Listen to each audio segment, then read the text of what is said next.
नमस्कार विद्यार्थी मित्रांनो, स्वागत आहे तुमचं आजच्या नवीन व्हिडिओमध्ये। तर आज आपण 15 जानेवारी 2025 च्या चालू घडामोडी पाहणार आहोत। यामध्ये आपण एकूण खूप महत्त्वाचे काही 10 प्रश्न घेतलेत मित्रांनो।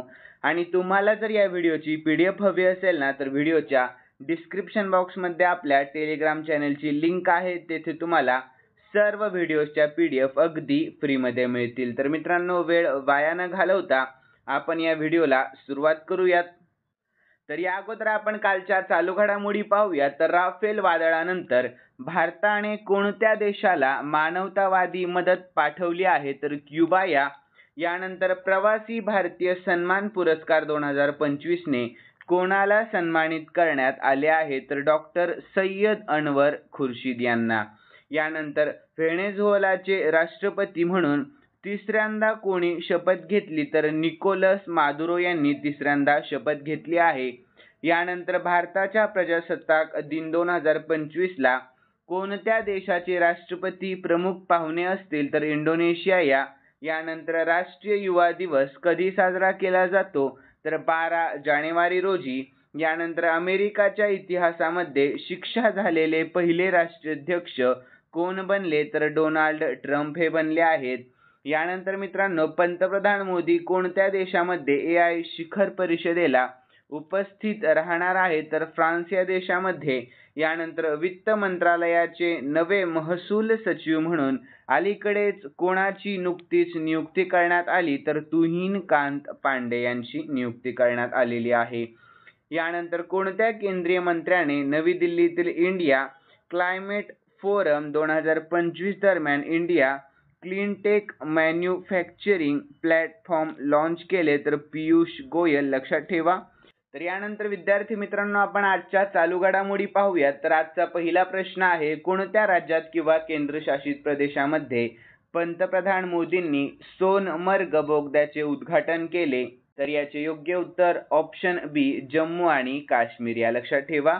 तर याविषयी आपण महत्त्वाची माहिती देखील पाहूया। तर पंतप्रधान मोदी 13 जानेवारी रोजी सोनमर्ग बोगद्याचे उद्घाटन करण्यासाठी जम्मू आणि काश्मीरच्या दौऱ्यावर आहे। तर 2700 कोटी रुपयांपेक्षा जास्त खर्च करून बांधलेला 12 किलोमीटर लांबीचा बोगदा सोनमर्गमधील हिवाळी पर्यटन आणि साहसी खेळांना प्रोत्साहन देतो। यानंतर झोजिला बोगद्यासोबत ते NH1 कनेक्टिव्हिटी वाढलेला प्रवासाचा वेळ कमी करेल आणि संरक्षण रसदांना चालना देईल, लक्षात ठेवा।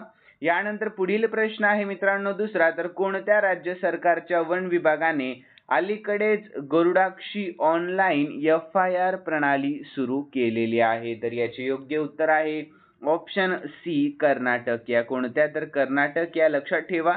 तर याविषयी आपण महत्त्वाची माहिती देखील पाहूयात। तर कर्नाटक राज्य सरकारच्या वन विभागाने जंगलावरील अतिक्रमण, बेकायदेशीरपणे वृक्षतोड आणि शिकार रोखण्यासाठी गरुडाक्षी ऑनलाईन FIR प्रणाली सुरू केली आहे। यानंतर गरुडाक्षी ऑनलाईन FIR प्रणाली वाईल्ड लाईफ ट्रस्ट ऑफ इंडियाच्या सहकार्याने विकसित करण्यात आलेली आहे। यानंतर आपण कर्नाटक विषयी शॉर्टमध्ये महत्त्वाची माहिती पाहूयात मित्रांनो। तर कर्नाटकची राजधानी आहे बेंगळुरू। सध्याचे मुख्यमंत्री आहेत सिद्धरामय्या आणि सध्याचे राज्यपाल आहेत थावरचंद गेहलोत। आणि राष्ट्रीय उद्याने आहेत अंशी, कुद्रेमुख, नागरहोल आणि बन्नेरघट्टा। ठीक आहे, लक्षात ठेवा। यानंतर पुढील प्रश्न आहे तिसरा, तर वनडे मध्ये 4000 धावांचा टप्पा पार करणारी अलीकडेच दुसरी भारतीय महिला क्रिकेटपटू कोण बनली आहे? तर याचे योग्य उत्तर आहे ऑप्शन सी, स्मृती मानधना। कोण? तर स्मृती मानधना बनली आहे। यानंतर आपण याविषयी शॉर्टमध्ये महत्त्वाची माहिती पाहूयात।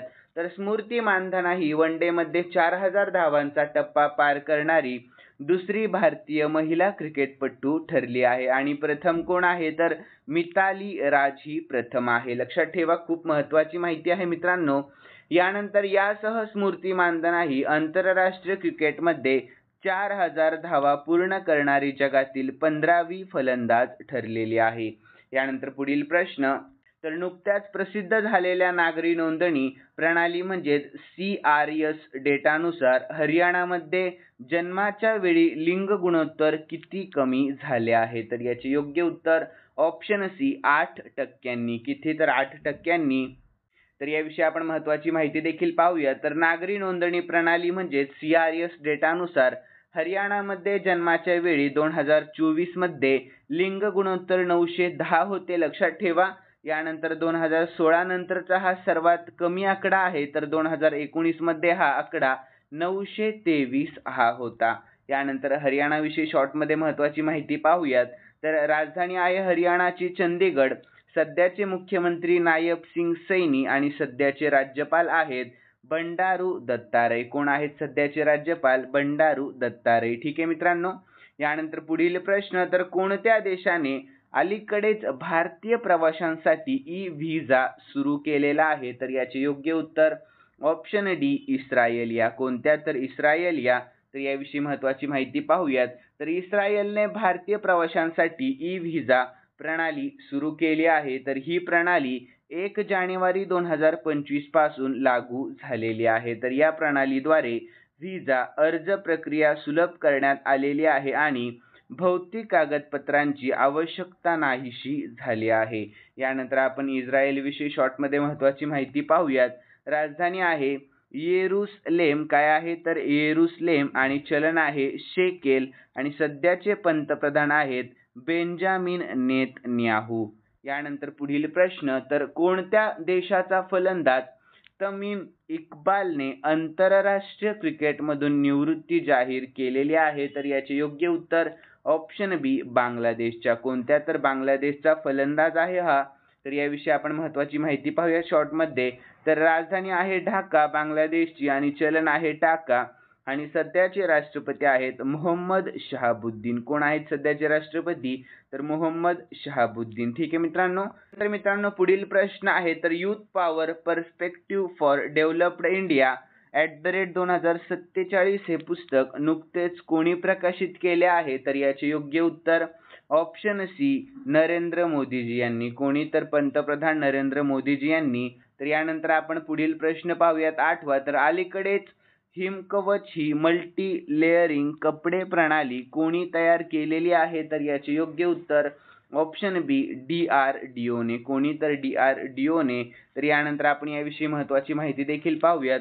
तर संरक्षण संशोधन आणि विकास संस्था म्हणजेच DRDO ने अत्यंत थंडीमध्ये कार्यरत सैनिकांचे संरक्षण करण्यासाठी हिमकवच कपडे प्रणाली विकसित केलेली आहे. तर 20 सेल्सिअस ते 60 सेल्सिअस या तापमानामध्ये ऑपरेट करण्यासाठी डिझाईन केलेले सिस्टमने ऑपरेशनल सेटिंग्समध्ये वापरकर्त्यांच्या सर्व चाचण्या उत्तीर्ण केल्या आहेत. यानंतर मित्रांनो DRDOचा लॉंग फॉर्म आहे defence research and development organisation. लक्षात ठेवा. यानंतर DRDOची स्थापना झाली 1958 मध्ये. मुख्यालय आहे नवी दिल्लीमध्ये, हेही लक्षात ठेवा. आणि सध्याचे अध्यक्ष आहेत DRDOचे डॉक्टर समीर V कामत. ठीक आहे.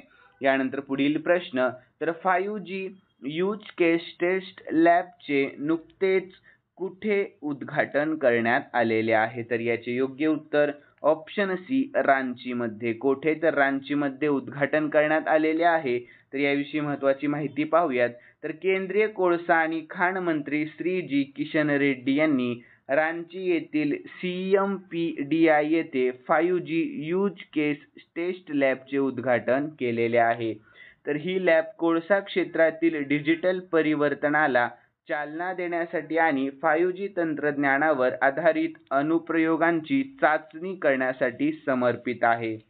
यानंतर विद्यार्थी मित्रांनो 10वा आणि शेवटचा प्रश्न आहे आपला हा या व्हिडिओमधला. तर पृथ्वीवरील आतापर्यंतचे सर्वात उष्ण वर्ष कोणते आहे? तर खूप महत्त्वाचा प्रश्न आहे, प्रश्नाकडे लक्ष द्या. तर याचे योग्य उत्तर ऑप्शन ए वर्ष 2024. कोणते? तर 2024 हे वर्ष. तर याविषयी आपण महत्त्वाची माहिती देखील पाहूयात.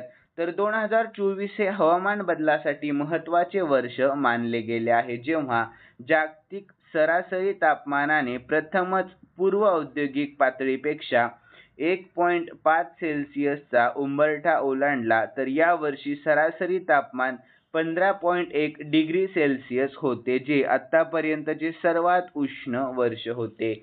यानंतर 22 जुलै रोजी 17.16 अंश सेल्सिअस तापमानाची नोंद झाली होती. तर समुद्राच्या पृष्ठभागाचे तापमान देखील 20.87 डिग्री सेल्सिअसवर पोहोचले होते. यानंतर एल निनोमुळे तापमान वाढले, हेही लक्षात ठेवा. यानंतर मित्रांनो, खालील प्रश्न मी स्पेशली तुमच्यासाठी ठेवलेला आहे आणि हा प्रश्न आपण कालच्या चालू घडामोडीमध्ये पाहिला होता. ज्यांनी कालचा व्हिडिओ मन लावून पाहिलेला असेल त्यांना नक्कीच या प्रश्नाचे उत्तर येईल अशी मी अपेक्षा करतो. तर प्रश्न असा आहे, तर नुकतेच इस्रोचे प्रमुख कोण बनले आहे? तर याचे योग्य उत्तर तुम्हाला आपल्या कमेंट बॉक्समध्ये सांगण्याचा प्रयत्न करायचा आहे मित्रांनो. आणि तुम्हाला जर आजचा व्हिडिओ आवडलेला असेल तर नक्कीच या व्हिडिओला लाईक करा आणि सबस्क्राईब करायला अजिबात विसरू नका. तर चला भेटूयात नवीन व्हिडिओमध्ये. धन्यवाद.